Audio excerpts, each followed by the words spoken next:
ചെമ്പനീർ പൂവിൻ്റെ നാളത്തെ എപ്പിസോഡിൻ്റെ വിശേഷങ്ങളിലോട്ട് എല്ലാവർക്കും സ്വാഗതം. അപ്പോൾ സച്ചി ശരത്തിനോട് ഭയങ്കര സ്നേഹത്തിൽ പെരുമാറുന്നത് കാണുമ്പോഴേക്കും ചന്ദ്രയും ശ്രുതി ഇങ്ങനെ ഞെട്ടിയിരിക്കുകയാണ്. ശ്രുതി ചന്ദ്രയോട് ചോദിക്കുന്നുണ്ടേ, ആൻറ്റി, സച്ചി അവൻ്റെ കൈ ഒടിച്ചു, പക്ഷെ ഇപ്പോൾ ഒന്നുമില്ലാത്ത പോലെ എന്തൊരു നോർമലായിട്ടാണ് സച്ചി സംസാരിക്കുന്നത്. അവനും അതെ, എന്തൊരു സ്നേഹം. അപ്പോൾ ചന്ദ്ര പറയുന്നുണ്ട്, ഞാനും അതാ ഓർക്കുന്നത്, എന്തോ ഒന്ന് നടന്നിട്ടുണ്ട് ഇവർക്കിടയിൽ, അതുറപ്പാന്ന് ചന്ദ്ര പറയുവാണേ. പിന്നെ എല്ലാവരും ലക്ഷ്മിയും ദേവും കൂടിയൊക്കെ യാത്ര പറഞ്ഞ് പിരിഞ്ഞു പോകാൻ നേരത്തേക്ക് നമ്മുടെ സച്ചി ശരത്തിനെ പിടിച്ചു വെച്ച് ചോദിക്കുന്നുണ്ട്, എന്താ ശരത്തേ, സന്തോഷമായോ എന്നൊക്കെ ചോദിക്കുവാണേ സച്ചി. നീ ഈ പരിപാടിയിൽ വന്നത് രേവതിയോടുള്ള സ്നേഹം കൊണ്ടൊന്നല്ലെന്ന് എനിക്കറിയാം. നിനക്ക് എന്നോട് അത്രയും ദേഷ്യമുണ്ട്. നീ ഇവിടെ വന്നു കഴിഞ്ഞാൽ ഞാൻ എന്തെങ്കിലും പ്രശ്നം ഉണ്ടാക്കുമെന്നറിയാം. എന്നെ ദേഷ്യം പിടിപ്പിക്കാൻ വേണ്ടിയിട്ടല്ലടാ നീ വന്നത്. സത്യം പറഞ്ഞാൽ എനിക്ക് നിന്നെ കണ്ടപ്പോൾ നല്ല ദേഷ്യം വന്നായിരുന്നു. പക്ഷേ ഇന്നത്തെ ദിവസം ഞാൻ എന്തെങ്കിലും പ്രശ്നം ഉണ്ടാക്കി അത് രേവതിക്ക് ഭയങ്കര സങ്കടം. അതുകൊണ്ടാണ് ഞാൻ ഇന്ന് അടങ്ങി നിന്നത്. അല്ലെങ്കിൽ നിന്നെ അറിയാലോ എൻ്റെ സ്വഭാവം എന്നൊക്കെ സച്ചി പറയുവാണ് ശരത്തിനോട്. നീ അതേസമയം രേവതിയോടുള്ള സ്നേഹം കൊണ്ടാണ് ഇങ്ങോട്ട് വന്നിരുന്നെങ്കിൽ ഞാൻ രണ്ട് കൈയും നീട്ടി നിന്നെ സ്വീകരിച്ചാനെ, പനിനീര് തളിച്ചൊക്കെ സ്വീകരിച്ചാനെ. പക്ഷെ നീ ഇത് എന്നോടുള്ള പകരം വീട്ടാൻ വേണ്ടി വന്നതാണ്. അതെനിക്ക് നന്നായിട്ട് അറിയാം. ശരത്തെ, നിന്റെ ആൻ്റണിയായിട്ടുള്ള കൂട്ട് നല്ലതല്ല. നിനക്ക് തരാനുള്ള ബഹുമാനമൊക്കെ ഇന്ന് ഞാൻ എല്ലാവരുടെ മുമ്പിലും തന്നിട്ടുണ്ട്. അത് നിനക്ക് നിലനിർത്തിക്കൊണ്ട് പോകണം എന്നുണ്ടെങ്കിൽ ആൻ്റണിയായിട്ടുള്ള കൂട്ടുകെട്ട് വിട്ടോ. അല്ല ഇനിയും ഇതുപോലെ തുടർന്ന് എന്നെ ദേഷ്യം പിടിപ്പിക്കാൻ വേണ്ടി നീ വന്ന നിന്റെ കൈ മാത്രമല്ല, കൈ ഒടിച്ച പോലെ തന്നെ നിന്റെ കാലും ഞാൻ ഒടിക്കുമെന്നൊക്കെ സച്ചി പറയുവാണേ. ഇത് കേട്ട് ശരത്ത് ആകെ ചമ്മി നാറി അവിടെ നിന്നും പോകുവാണ്.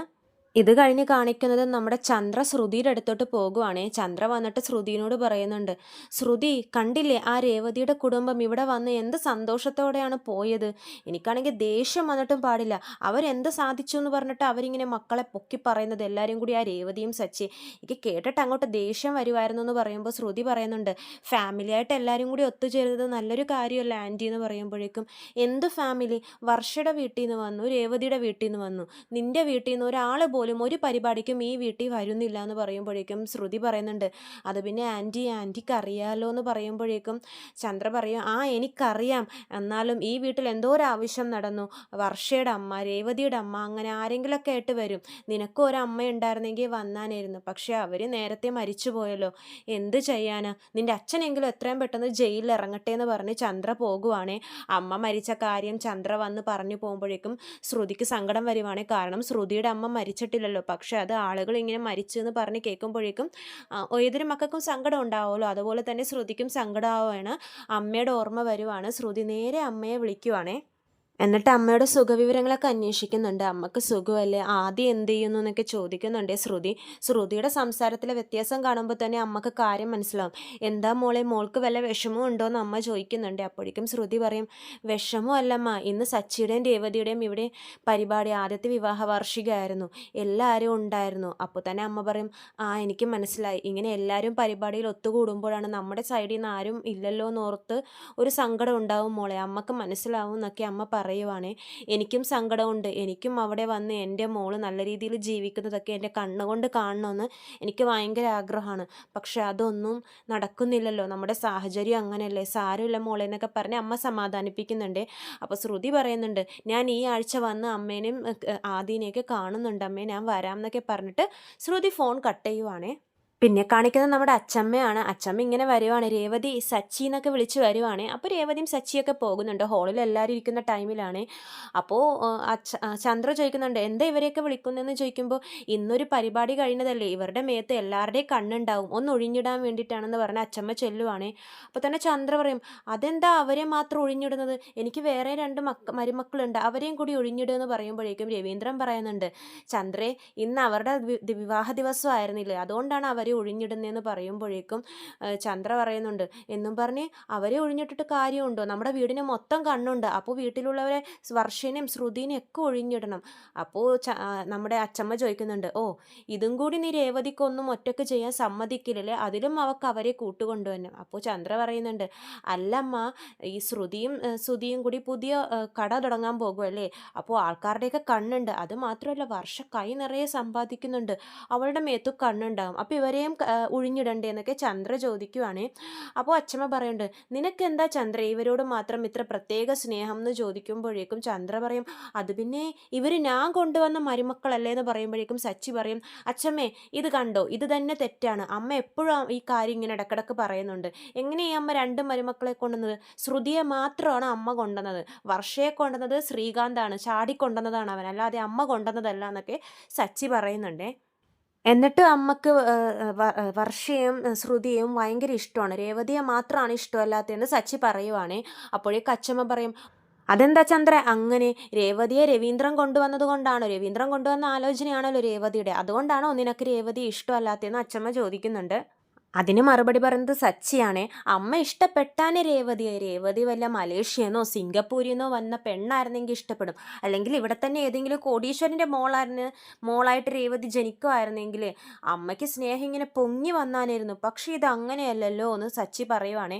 അപ്പോൾ തന്നെ ചന്ദ്ര പറയുന്നുണ്ട്, രവിയേട്ടാ ഇവനോട് മര്യാദയ്ക്ക് ഇരിക്കാൻ പറഞ്ഞോ, എനിക്ക് നല്ല ദേഷ്യം വരുന്നുണ്ടെന്ന് പറയുമ്പോഴേക്കും രവി പറയും, എടാ സച്ചി മിണ്ടാതിരിയടാ, ഇങ്ങനെ സത്യങ്ങളൊന്നും ഒച്ചത്തിൽ വിളിച്ചു പറയല്ലേ എന്ന് പറയുവാണ്. അപ്പോൾ ചന്ദ്രക്ക് ദേഷ്യം വരുവേ.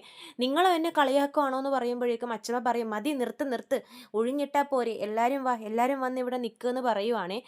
രവീന്ദ്രനെയും ചന്ദ്രയെയും കൂടി വിളിക്കുന്നുണ്ട്. അപ്പോൾ ചന്ദ്ര ചോദിക്കുന്നുണ്ട്, അതെന്തിനാ ഞങ്ങളെ ഒഴിഞ്ഞിടുന്നതെന്ന് ചോദിക്കുമ്പോഴേക്കും, പിന്നെ ഇതുപോലൊരു 3 മക്കൾ നല്ല രീതിയിലല്ലേ ജീവിക്കുന്നത്, അപ്പോൾ പിന്നെ ആൾക്കാരുടെ കണ്ണ് നിങ്ങളുടെ മേത്തും ഉണ്ടാവും, നിങ്ങൾ വാ, നിങ്ങളെയും കൂടി ഒഴിഞ്ഞിടട്ടെ എന്ന് അച്ഛമ്മ പറയുവാണേ. എന്നിട്ട് എല്ലാവരെയും കൂടി ചേർത്ത് നിർത്തി നല്ലോണം ഒഴിഞ്ഞിടുവാണ് അച്ഛമ്മ. അത് കഴിയുമ്പോഴേക്കും സച്ചി പായൊക്കെ എടുത്ത് ടെറസിലോട്ട് പോകാൻ പോകുവാണ്. എന്നിട്ട് പറയും, അച്ഛാ എനിക്ക് നാളെ രാവിലെ ഓട്ടോ ഉള്ളതാണ്, അതുകൊണ്ട് ഞാൻ ഉറങ്ങാൻ പോകാമെന്ന് പറഞ്ഞ് സച്ചി മുകളിൽ പോകാൻ പോകുമ്പോഴേക്കും രവീന്ദ്രൻ പറയും, നീ എവിടെ പോകുന്നു? നിങ്ങൾ എന്നും ഞങ്ങളുടെ മുറിയിൽ കിടന്നോ, ഞങ്ങൾ ഇവിടെ കിടന്നോളാം എന്ന് പറയുമ്പോഴേക്കും ചന്ദ്ര പറയുന്നുണ്ട്, രവിയേട്ടാ ഇവിടെ ഭയങ്കര ചൂടാണെന്ന് പറയുമ്പോഴേക്കും രവീന്ദ്രൻ പറയും, അതിനെന്താ രാത്രിയല്ലേ, ചൂടൊന്നും ഒരു പ്രശ്നമല്ല, അവർ മുറിയിൽ കിടക്കട്ടെ എന്ന് പറയുവാണ്.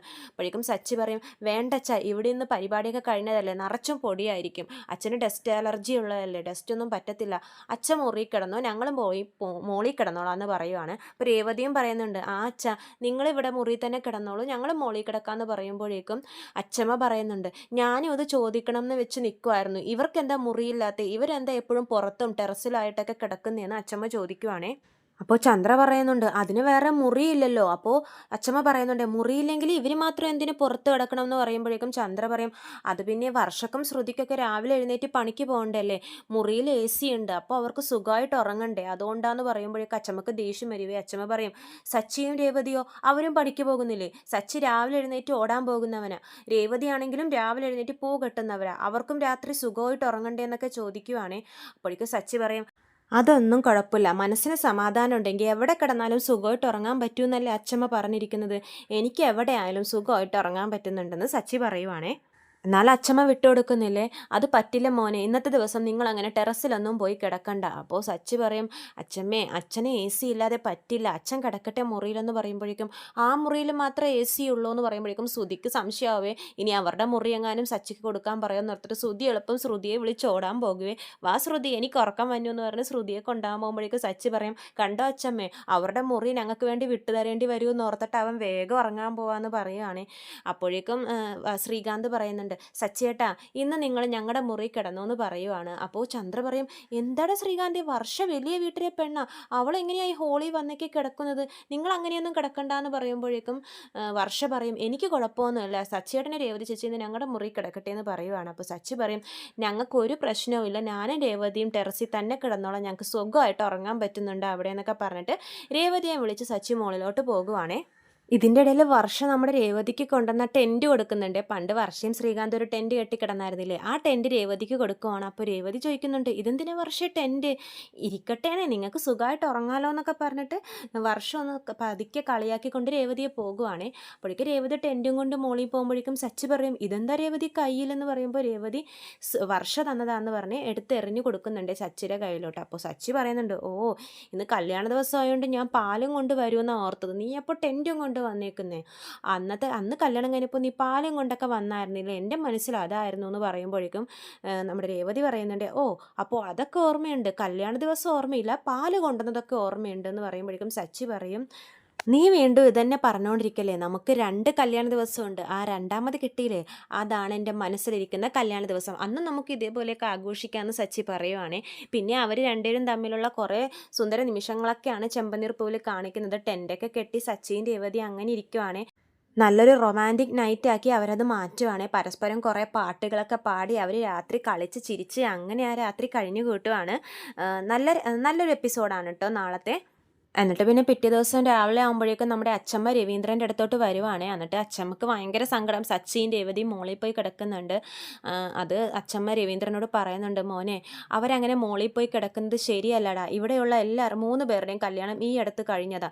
അതിൽ അവർക്കൊക്കെ ഓരോ മുറിയില്ലെങ്കിൽ അവർക്ക് എന്ത് ബുദ്ധിമുട്ടായിരിക്കും. എല്ലാവരും പുതിയതായിട്ട് കല്യാണം കഴിഞ്ഞവരല്ലേ. അപ്പോൾ ചന്ദ്ര പറയുന്നുണ്ട്, അതിന് സച്ചിക്കും രേവതിക്കൊന്നും ഒരു കുഴപ്പമില്ല മോളിൽ പോയി കിടക്കാൻ എന്ന് പറയുമ്പോഴേക്കും നമ്മുടെ അച്ചമ്മക്ക് ദേഷ്യം വരും. അവർക്ക് കുഴപ്പമില്ലെങ്കിൽ അങ്ങനെയാണോ നമ്മൾ ചെയ്യേണ്ടത്? അവർ നിൻ്റെ നല്ലതിന് വേണ്ടിയിട്ടാണ് അങ്ങനെയൊക്കെ പറയുന്നത്. നിങ്ങൾ മുറി കിടക്കട്ടെ എന്നോർത്ത് അവർ മാറി തന്നപ്പോഴേക്കും അവരെ മുറിയില്ലാത്തവരാക്കി. കാണുന്നവരെന്തോർക്കും? ഇപ്പം കല്യാണം കഴിഞ്ഞവർ മുകളിൽ പോയി ടെറസിൽ കിടക്കുന്നത് അത് കാണുന്ന എനിക്ക് തന്നെ ഇത്രയും സങ്കടമാവുന്നുണ്ടെന്ന് പറയുമ്പോൾ രവീന്ദ്രൻ പറയും, അമ്മേ ഞാനും അവനോട് പറഞ്ഞതാ മുറിയിൽ പോയി കിടക്കാൻ, പക്ഷേ അവൻ കേൾക്കുന്നില്ല എന്ന് പറയുമ്പോഴേക്കും അച്ചമ്മ പറയും, അവൻ അങ്ങനെ പറയത്തുള്ളൂ, കാരണം അവന് നിന്നെ ഭയങ്കര ഇഷ്ടമാണ്. നിങ്ങൾ നല്ല നിനക്കൊരു ബുദ്ധിമുട്ടും ഉണ്ടാവരുതെന്ന് ഓർത്തിട്ടാണ് അവൻ അവരുടെ മുറി നിങ്ങൾക്ക് വേണ്ടി വിട്ടു തന്നത്. നിൻ്റെ ആരോഗ്യം കൂടി നോക്കണ്ടേ? സാരമില്ല, നമുക്ക് ഒരു മുറിയും കൂടി കൂടുതൽ പണിയാം എന്ന് അച്ചമ്മ പറയുവാണേ. അപ്പോഴേക്കും നമ്മുടെ ചന്ദ്ര പറയുന്നുണ്ട്, മുറി എടുത്തു തരാമെന്ന് വർഷയുടെ അമ്മ പറഞ്ഞതല്ലേ എന്ന് പറയുമ്പോഴേക്കും രവീന്ദ്രൻ പറയും, അവർ പറഞ്ഞു എന്ന് വെച്ചിട്ട് നമ്മുടെ വീട്ടിലെ മുറി അവരാണോ കെട്ടണ്ടേന്ന് പറയുമ്പോഴേക്കും ചന്ദ്ര പറയും, അവർ നല്ല പൈസക്കാരല്ലേ, അവർ വിചാരിച്ചാൽ അവർക്ക് ഇതൊക്കെ നിസ്സാര കാര്യമല്ലേ, അവരുടെ വീട് കണ്ടിട്ടില്ലേ എന്തോരം മുറിയാണ് അവരുടെ വീട്ടിലെന്നൊക്കെ ചന്ദ്ര പറയുവാണേ. അപ്പോഴേക്കും അച്ചമ്മ പറയും, ചന്ദ്രേ എനിക്ക് നിൻ്റെ ആട്ടം എങ്ങോട്ടാണെന്ന് മനസ്സിലാവുന്നുണ്ട്. ഇന്ന് അവർ വന്നപ്പോൾ തന്നെ എന്തൊരു സ്നേഹമായിരുന്നു നിനക്ക് അവരോട്. എനിക്കത് നല്ലോണം മനസ്സിലാവുന്നുണ്ട്. അവരുടെ വീട്ടിൽ കുറേ മുറിയുണ്ടെങ്കിൽ നീ വേണമെങ്കിൽ അവിടെ പോയി കിടക്ക്. നിൻ്റെ അഹംഭാവം നല്ലതല്ലട്ടോ ചന്ദ്ര എന്നൊക്കെ പറഞ്ഞിട്ട് അച്ചമ്മ ചന്ദ്രയെ ചീത്ത പറയുവാണ്. രവീന്ദ്രനോട് പറയുന്നുണ്ട്, മോനെ രവി, നീ എത്രയും പെട്ടെന്ന് ഒരു മുറി കെട്ടിക്കൊടുക്കണം. അവരങ്ങനെ മുകളിൽ കിടക്കുന്നത് ശരിയല്ല. പൈസ എന്തെങ്കിലും വേണമെങ്കിൽ ഞാൻ തരാം, നീ ചോദിച്ചാൽ മതി എന്ന് പറയുമ്പോൾ രവീന്ദ്രൻ പറയും, അത് അമ്മ അവിടെ കഷ്ടപ്പെട്ടുണ്ടാക്കുന്ന കാശല്ലേ, അത് അമ്മയുടെ കയ്യിൽ തന്നെ ഇരിക്കട്ടെ എന്ന് പറയുമ്പോൾ അച്ചമ്മ പറയും, എനിക്ക് വേണ്ടി ഞാൻ എന്ത് സമ്പാദിക്കാനാടാ, ഞാൻ സമ്പാദിക്കുന്നതൊക്കെ നിങ്ങൾക്ക് വേണ്ടിയിട്ടല്ലേ, നീ ചോദിക്കുമ്പോൾ ഞാൻ തരാം, നീ ആദ്യം മുറിക്കുള്ള ഏർപ്പാടൊക്കെ ചെയ്യുമെന്ന് പറയുവാണേ. അപ്പോഴേക്കും രവീന്ദ്രൻ പറയും, ഞാൻ അവരോടും കൂടി ഒന്ന് സംസാരിക്കട്ടെ അമ്മേ, എന്നിട്ട് നമുക്ക് മുറി തുടങ്ങാനുള്ള എല്ലാ പണികളും ചെയ്യാം എന്നൊക്കെ രവീന്ദ്രൻ പറയുവാണ്. എന്നിട്ട് രവീന്ദ്രൻ എല്ലാ മക്കളെയും മരുമക്കളെയും ഹോളിൽ വിളിച്ചിരുത്തിയിട്ട് ഈ കാര്യം അവതരിപ്പിക്കുവാണേ. നിങ്ങൾക്ക് കല്യാണത്തിന് മുമ്പ് നിങ്ങളെല്ലാവരും 2 മുറിയുള്ളത് കൊണ്ട് അഡ്ജസ്റ്റ് ചെയ്ത് അതിൽ കിടക്കുന്നുണ്ടായിരുന്നു, പക്ഷേ കല്യാണശേഷം അങ്ങനെയല്ലല്ലോ. സച്ചിയും രേവതിയും മോളിൽ പോയി കിടക്കുന്നത് അത്ര നല്ല കാര്യമല്ല. അതുകൊണ്ട് തന്നെ ഞങ്ങൾ ഒരു മുറിയും കൂടി കൂടുതലെടുക്കാൻ തീരുമാനിച്ചു എന്ന് രവീന്ദ്രൻ പറയുവാണേ. ഇത്രയും കാണിച്ചുകൊണ്ടാണ് നാളത്തെ എപ്പിസോഡ് അവസാനിക്കുന്നത്. അപ്പോൾ ചെമ്പനീർ പൂവിൻ്റെ കൂടുതൽ വിശേഷങ്ങൾ ഞാൻ എൻ്റെ ചാനലിലൂടെ അപ്ലോഡ് ചെയ്യാം. ചാനൽ സബ്സ്ക്രൈബ് ചെയ്യാത്തവരുണ്ടെങ്കിൽ സബ്സ്ക്രൈബ് ചെയ്യണം. വീഡിയോ ഇഷ്ടമായെങ്കിൽ ലൈക്ക് ചെയ്യാനും മറക്കരുത്. എല്ലാവർക്കും നന്ദി.